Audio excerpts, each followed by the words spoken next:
My name is Edward Morgan, and at 68 I thought I had life figured out. I'm a retired electrician from Columbus, Ohio, who spent 37 years keeping the lights on in half the city. After my wife Margaret passed 3 years ago from cancer, I found peace in the simple rhythm of maintaining our 3-bedroom house on Maple Street, the same house where I raised my daughter Lydia. Lydia is 31 now, works as a marketing coordinator downtown, and has been dating Brendan Stone for 2 years. Brendan's a real estate agent who drives a leased BMW and talks about investment opportunities every time he visits. I never liked the way he looked at my house, not admiring it, but appraising it. If you enjoy stories of cold-blooded revenge and gripping plot twists, like this video and subscribe to the channel now. There are brand new, unreleased stories here every day, each one more intense than the last. The betrayal came on my 68th birthday, March 15th, 2025. Lydia arrived with Brendan, carrying what looked like a wrapped gift. I was excited. Birthdays had been lonely since Margaret died, and having my daughter there felt like a blessing. "Happy birthday, Dad," Lydia said, handing me the package with a smile that didn't reach her eyes. I unwrapped it carefully, expecting maybe a book or a nice picture frame. Instead, I found a glossy brochure for Golden Years Assisted Living, a nursing home 40 minutes outside the city. "What's this?" I asked, genuinely confused. Brendan stepped forward, putting his arm around Lydia's waist. "Mr. Morgan, we've been talking, and we think it's time you considered your options. This place has amazing amenities, 24-hour care, activities, meals prepared for you." I looked at my daughter. "Lydia, what is he talking about?" She avoided my eyes. "Dad, you're getting older. This house is too big for you. You shouldn't be living alone." "I'm 68, not 98. I can still change a light bulb and cook my own meals." "But what if something happens?" Brendan interjected. "What if you fall down the stairs? What if you have a heart attack and no one finds you for days?" That's when I understood. This wasn't about my safety or comfort. This was about my house, the house I'd paid off 15 years ago.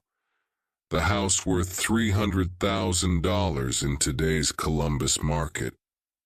"We're getting married in June," Lydia announced suddenly. "We need somewhere to live, and this house has so much space going to waste." I felt something cold settle in my chest. "You want me to move to a nursing home so you can have my house?" "It's not like that, Dad," Lydia said, but her voice lacked conviction.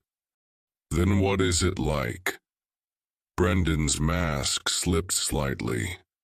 "Look, Mr. Morgan, we're not asking you to give us anything.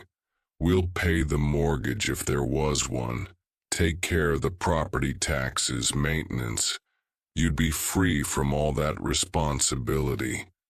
There is no mortgage. I own this house free and clear."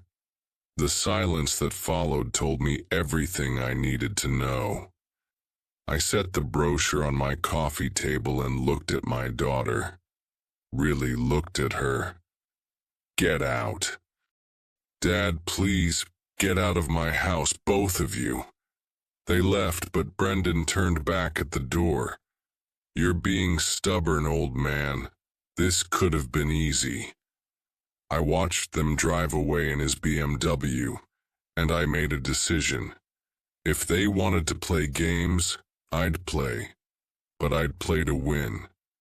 The next morning, I did what any rational man would do. I called my lawyer. Jim Patterson had handled Margaret's estate and knew my situation well. His office is downtown, 3 blocks from where Lydia works. "Edward, good to hear from you," Jim said when I walked into his office. "What can I do for you?" I showed him the nursing home brochure and explained the situation. Jim's expression grew serious as I talked. "They can't force you out of your own home," he said firmly. "But Edward, I have to ask, are you experiencing any health issues? Memory problems? Anything they could use against you?" "I'm sharp as a tack, Jim. I still do my own electrical work, balance my checkbook to the penny, and beat my neighbor at chess twice a week." "Good. Let me ask you something else. Do you have any documentation of this conversation? Any texts or emails about the house?" I shook my head. They were smart enough to do it face to face. "Then we wait. If they're planning something, they'll get greedy and make mistakes. In the meantime, I want you to start documenting everything. Every conversation, every visit, every phone call." That afternoon, Lydia called. I let it go to voicemail. "Dad, it's me. Look, I'm sorry about yesterday. Maybe we came on too strong. Can we talk? Brendan has some ideas that might work better for everyone." I saved the message and called Jim back. "They're already reaching out," I told him. "Don't respond yet. Let them sweat a little." Over the next 2 weeks, the calls kept coming. Lydia, then Brendan, then both of them. Each message was slightly more desperate than the last. Finally, I called Lydia back. "Dad, I'm so glad you called. Can we come over tonight? We have a proposal." "Fine. 7 o'clock. They arrived right on time, Brendan carrying a folder full of papers. This time they sat on my couch like they owned the place. "Dad, we've been thinking," Lydia began. "Maybe the nursing home isn't the right fit, but this house really is too big for you." Brendan opened his folder. "I've been doing some research. There are some beautiful senior apartment complexes in the area. 1-bedroom units, maintenance included, community activities. Much more appropriate for your lifestyle." He slid a brochure across my coffee table. "Sunset Gardens Apartments, 55 and older community, very prestigious." I looked at the glossy photos. "How much?" "That's the beautiful part," Brendan said, leaning forward. "The monthly rent is only $1,200. Very reasonable for what you get." $1,200 a month? I kept my voice neutral. That's over $14,000 a year. But think about what you'd save on utilities, maintenance, property taxes, Lydia added. And you'd have neighbors, activities, security. Based on Columbus property tax rates, my annual property taxes were about $3,500 on a $300,000 home. Even with utilities and maintenance, I was spending maybe $6,000 total per year. Their deal would cost me more than double. Brendan pulled out more papers. "Now, about this house. Lydia and I have been thinking. What if we took it off your hands? We'd handle all the paperwork, the closing costs, everything. You wouldn't have to worry about real estate agents or repairs or any of that hassle. What are you offering? Well, the market's tough right now, Brendan said, adopting his professional tone. Similar houses in this neighborhood are sitting on the market for months, and this place needs work. The electrical is probably outdated. The roof looks like it might need attention soon. I almost laughed. I'd rewired this entire house myself in 2021, and the roof was replaced in 2022. So we're thinking 200,000, he continued. Cash offer, quick closing. You could be in your new apartment by the end of April.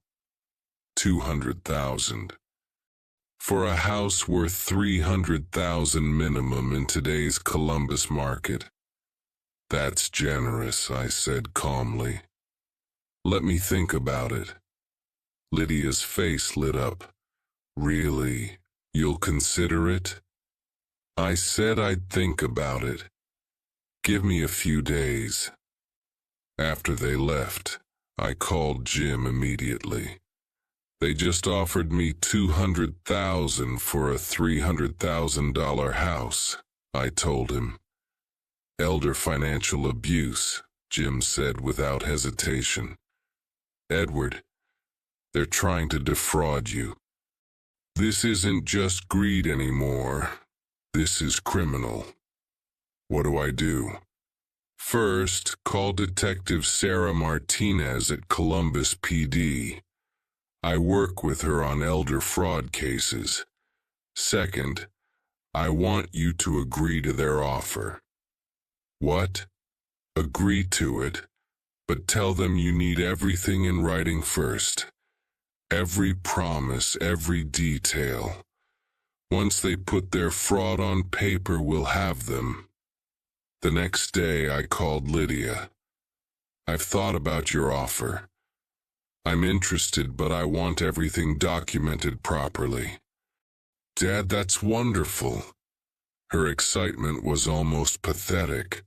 Brendan can draw up all the paperwork.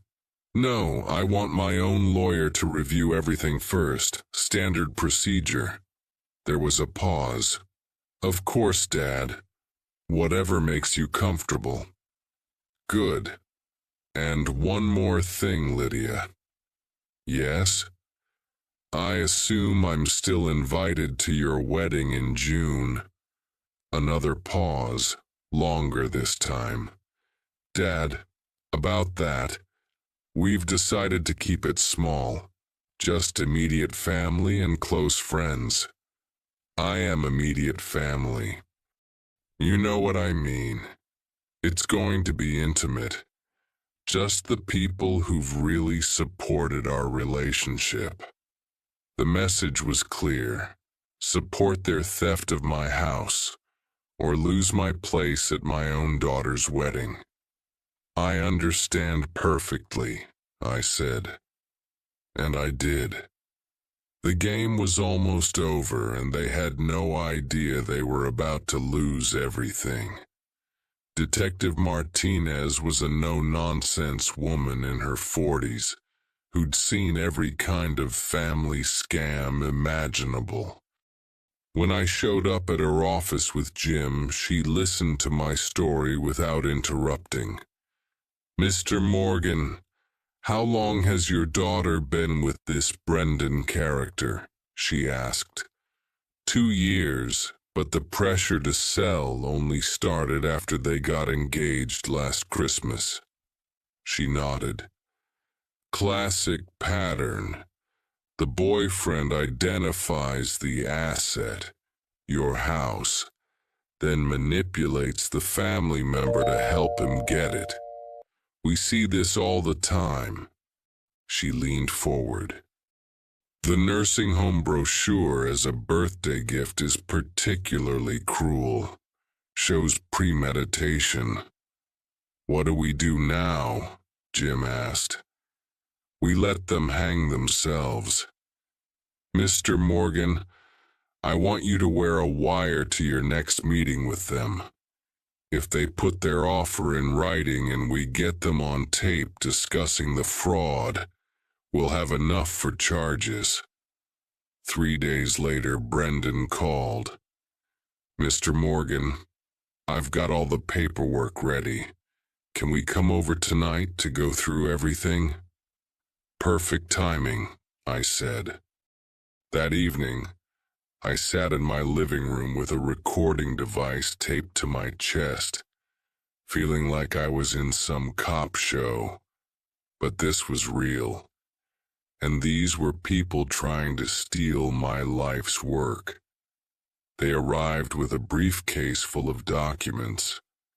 Brendan spread them across my coffee table like he was conducting a board meeting.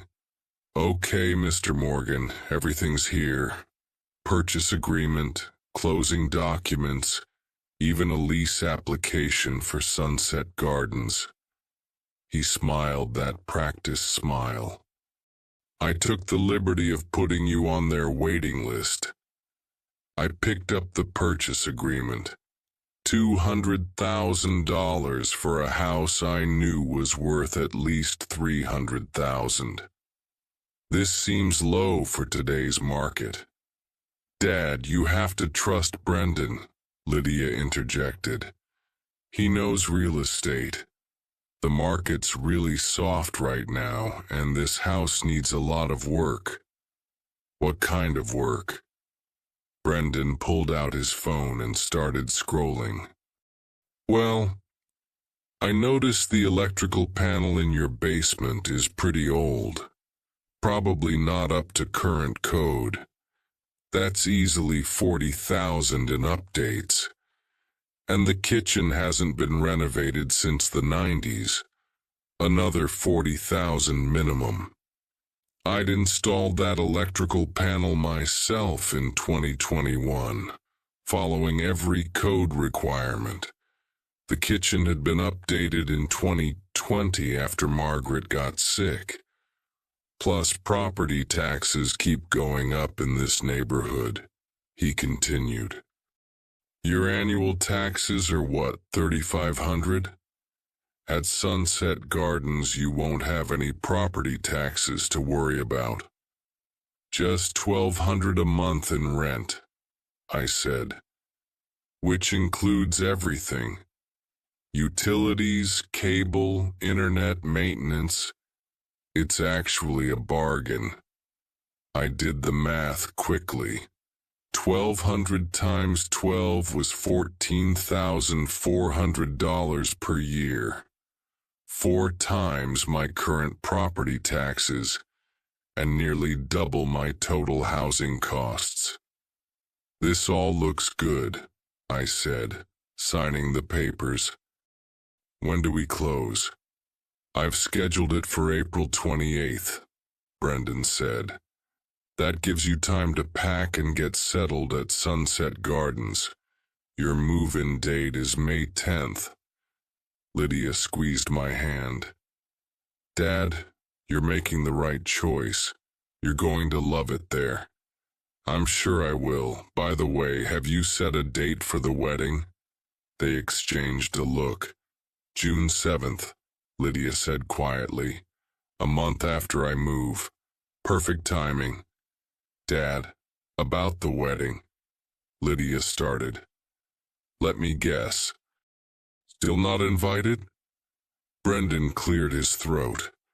Mr. Morgan, we appreciate everything you're doing for us. But the wedding is really just for people who've been supportive of our relationship from the beginning. And I haven't been supportive? You haven't exactly been welcoming to me, Brendan said, his mask slipping slightly. Every time I come over, you act like I'm some kind of criminal. Interesting choice of words, I said. After they left with the signed papers, I called Detective Martinez. We got it all, I told her. The fraudulent purchase price, The lies about needed repairs, everything. Excellent. Now we wait for the closing. Once money changes hands, we can arrest them for elder fraud. But Edward, I have to warn you. Your daughter's going to face felony charges too. I understand. But I also had one more card to play. The next morning I drove to Riverside Chapel, where Lydia and Brendan had booked their wedding. I'd done electrical work there 15 years ago and knew the manager, Carol Stevens. "Edward, how nice to see you," Carol said when I walked into her office. "I heard Lydia's getting married here next month. You must be so excited." "That's actually why I'm here, Carol. There's been some confusion about the guest list, and I wanted to make sure I wouldn't be turned away at the door." Carol looked puzzled. "Turned away? Edward, you're her father. Of course you're invited. Could you check the list for me? I just want to make sure there wasn't a mistake." She pulled out a thick folder and flipped through several pages. "Here it is. Morganstone wedding, June 7th. I don't see your name on the guest list." "That's what I was afraid of. Edward, there must be some mistake. Let me call Lydia right now and sort this out." "No, don't do that. There's no mistake. They deliberately didn't invite me. But Carol, I have a favor to ask." I explained the situation, not the fraud, just the family conflict and my daughter's decision to exclude me from her wedding. "That's horrible," Carol said. "Edward, this is still a house of God. If you want to attend your daughter's wedding, you have every right to be here. I don't want to cause a scene. You won't be causing anything. They will be if they try to remove a father from his daughter's wedding." She leaned across her desk. "Edward, I've been managing weddings here for 20 years. I've seen every kind of family drama imaginable. But a daughter excluding her father? That's just wrong. So you'll let me in? I'll do better than that. I'll save you a seat in the front row where you belong." As I drove home, I felt a calm satisfaction I hadn't experienced in months. April 28th was still 2 weeks away. June 7th was 6 weeks away. They thought they were so clever, manipulating an old man out of his house and his place in his daughter's life. They had no idea what was coming. April 28th arrived faster than expected. I sat in the closing office at First National Title, watching Brendan and Lydia count their chickens before they hatched. The closing agent, Mrs. Henderson, spread the documents across the conference table. "Mr. Morgan, this is a significant transaction," she said. "Are you sure you understand what you're signing?" "I understand perfectly," I replied. Brendan couldn't hide his excitement as he signed document after document. Lydia kept glancing at me nervously, probably wondering why I seemed so calm about losing my house. "The funds will be wired to your account by end of business today," Mrs. Henderson told me. "Excellent," I said. "I'll need that money for my legal fees."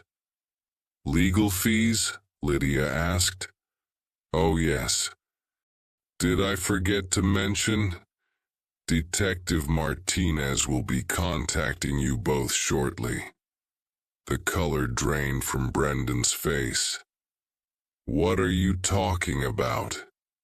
I stood up calmly. Elder fraud is a felony in Ohio.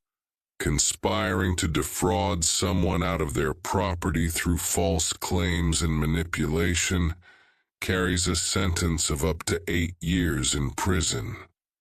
Dad, what have you done? Lydia whispered. I documented everything. The recording from our last meeting was particularly interesting. All those lies about electrical problems and kitchen renovations. I looked directly at Brendan. $40,000 for electrical work I completed myself in 2021. $40,000 for a kitchen I renovated in 2020. Very creative. Brendan shot to his feet. You can't prove anything. Actually, I can. The Columbus Police Department has been building a case for weeks. Every conversation, every document, every fraudulent claim. I picked up my copy of the closing papers. This sale just provided the final evidence they needed. Mrs. Henderson looked confused. Should I stop the closing? No, let it proceed. They're going to need this house to pay for their legal defense. As I walked toward the door, Lydia grabbed my arm. Dad, please, we can work this out. The time for working things out was when you handed me that nursing home brochure for my birthday. Or when you disinvited me from your wedding for not cooperating with your theft. We didn't mean to hurt you. Yes, you did. You calculated exactly how to hurt me most efficiently. I gently removed her hand from my arm. But don't worry. I'll still be at your wedding. June 7th was a perfect Saturday morning. I put on my best navy suit, the one Margaret always said made me look distinguished, and drove to Riverside Chapel. Carol Stevens met me at the door. Edward, you look wonderful. Your seat is right here in the front row where it should be. The chapel filled quickly. I recognized many faces, family friends, Lydia's co-workers, Brendan's real estate colleagues. They all seemed surprised to see me there. Brendan appeared at the altar in his rented tuxedo, looking nervous. When Lydia emerged in her white dress, she stopped cold when she saw me in the front row. The ceremony proceeded normally until Pastor Williams asked if anyone had a reason why these two should not be wed. Traditionally, this is a formality. Nobody ever speaks. I stood up. I do. The chapel erupted in whispers. Lydia's face went white. Brendan looked like he wanted to run. Pastor Williams, I said in a clear, carrying voice, I believe a marriage should be built on honesty and integrity. Unfortunately, this couple has demonstrated neither. Dad, sit down, Lydia hissed. 3 months ago, my daughter gave me a nursing home brochure for my 68th birthday. Not because I needed care, but because she and her fiancé wanted to steal my house. The whispers grew louder. They offered me $200,000 for a property worth $300,000.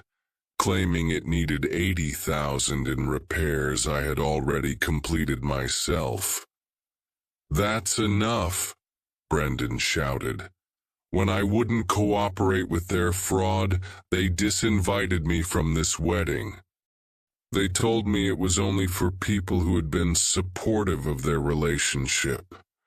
I looked around the chapel. Apparently, not wanting to be robbed by your own child is unsupportive. Pastor Williams looked stunned.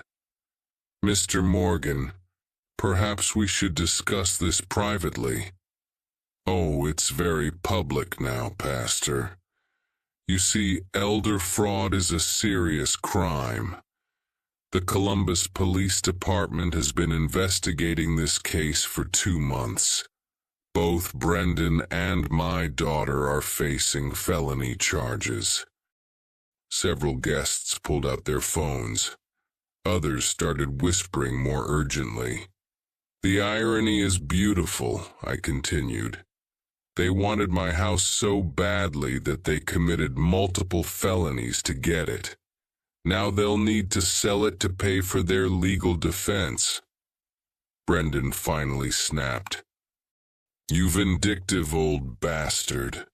We were trying to help you. Help me by lying about needed repairs, by manipulating me into an assisted living facility that costs 4 times my property taxes, by cutting me out of my own daughter's life unless I submitted to theft. I shook my head. That's not help, son, that's elder abuse. Lydia was crying now, her makeup running down her cheeks. Dad, please stop. You're ruining everything. No, sweetheart. You ruined everything when you chose greed over family. I turned to address the entire chapel. I raised my daughter to be honest, generous, and loving. Somewhere along the way, she forgot those lessons. Maybe prison will remind her. I walked toward the exit, then paused at the door. For what it's worth, I hope you find happiness someday. Real happiness, built on something other than fraud and manipulation. The chapel was dead silent as I left. Detective Martinez arrested them both the following Monday. The local news picked up the story. Daughter and boyfriend charged in elder fraud scheme. Brendan's real estate license was suspended pending investigation. 6 months later, they both pled guilty to reduced charges. Lydia got 2 years probation and community service. Brendan got 18 months in minimum security prison. I bought my house back from them at the foreclosure auction for $170,000. Justice has a sense of irony. I still live here on Maple Street, still beat my neighbor at chess twice a week, still do my own electrical work. The difference is, I'm no longer waiting for phone calls from a daughter who saw me as a problem to be solved rather than a father to be loved. Sometimes the people who hurt us most are the ones we trusted most. But sometimes, if you're patient and strategic, the truth finds a way to surface. And when it does, it's more powerful than any revenge you could have planned. If you enjoyed this story, please like this video and leave a comment letting me know what you thought. And if you're not already subscribed to the channel, please subscribe and hit the notification bell to get alerts about new stories like this one. Thanks for watching, and I'll see you next time.